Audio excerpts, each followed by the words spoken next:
Hey, what's up? This is Todd Smith. I'm back with another video. In this video, I want to talk about Korg Gadget and my hybrid workflow with hardware synthesizers. A lot of people have asked me questions on how I start my songs within the iPad world and send it out to my Midi synthesizers.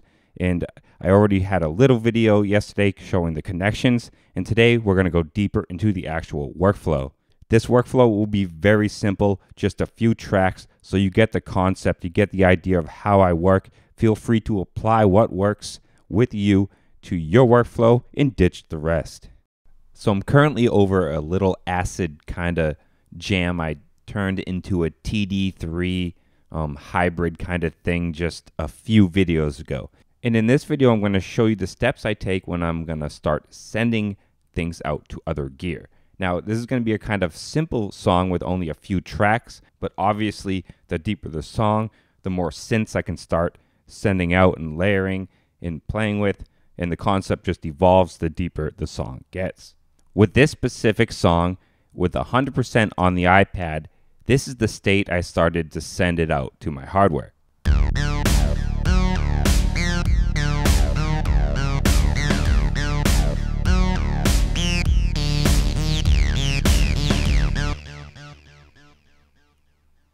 That was 100% the iPad, and the Korg Odyssey iOS version was handling that acid delayed style lead.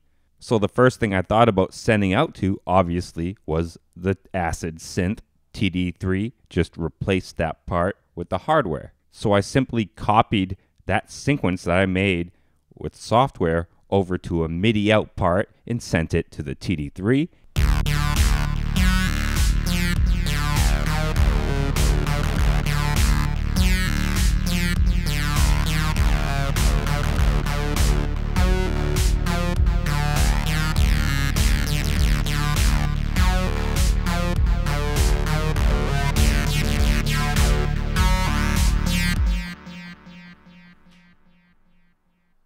Now, I'm not stating every single piece I send to my hardware 100% starts on my iPad sequence-wise. That doesn't involve me copying and pasting sequencing over. I have to create a whole new sequence, or maybe it's a self-generating patch from a sample and hold.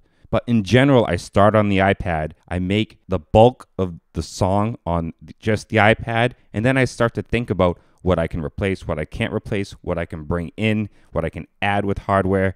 You know, that all starts to come in after I have something already kind of working within the software world. So if I was going to think next, just on this simple little piece on maybe what I would do next, is I would layer the Model D with that backing drone bass and maybe play with the filter and see what they sound like stacked together, see what I can get with the mix, maybe see what it sounds like the Model D completely alone, and see which one I prefer. Okay, so I'm back over my gear. I copied that sequence over to a MIDI part that I'm now sending out to the Model D. And instead of completely replacing the instrument like I did with the TD3 over the acid synth, I'm actually going to blend the two iOS synths and the Model D and kind of have both sub basses kicking together, really quickly kind of balance the levels. And I'm going to have the Model D kind of manipulating live while that solid sub bass kicking in from the iOS. So let's see the really fast results. This was really quickly done. Not much time put into it besides tuning it, finding a general sound that kind of fit with it, add a little delay, and here we go.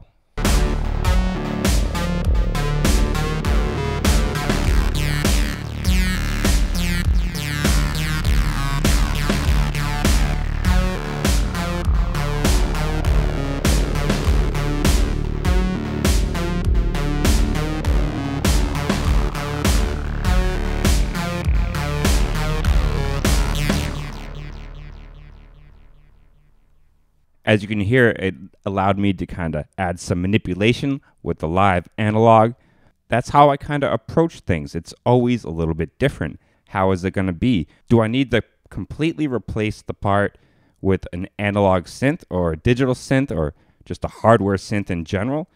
Do I want to blend it and mix it together?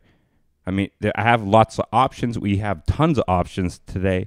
That's why I love to have a hybrid setup, because it just gives me that many more options.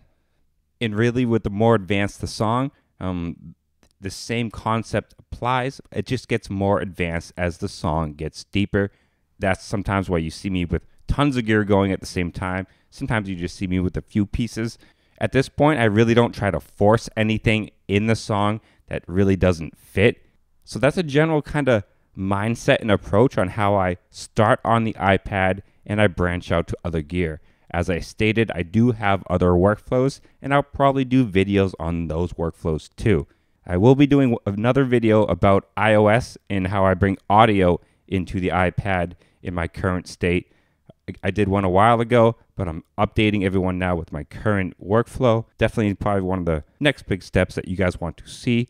So I hope this helps you guys. And as always, stay positive, stay creative, support each other, and peace.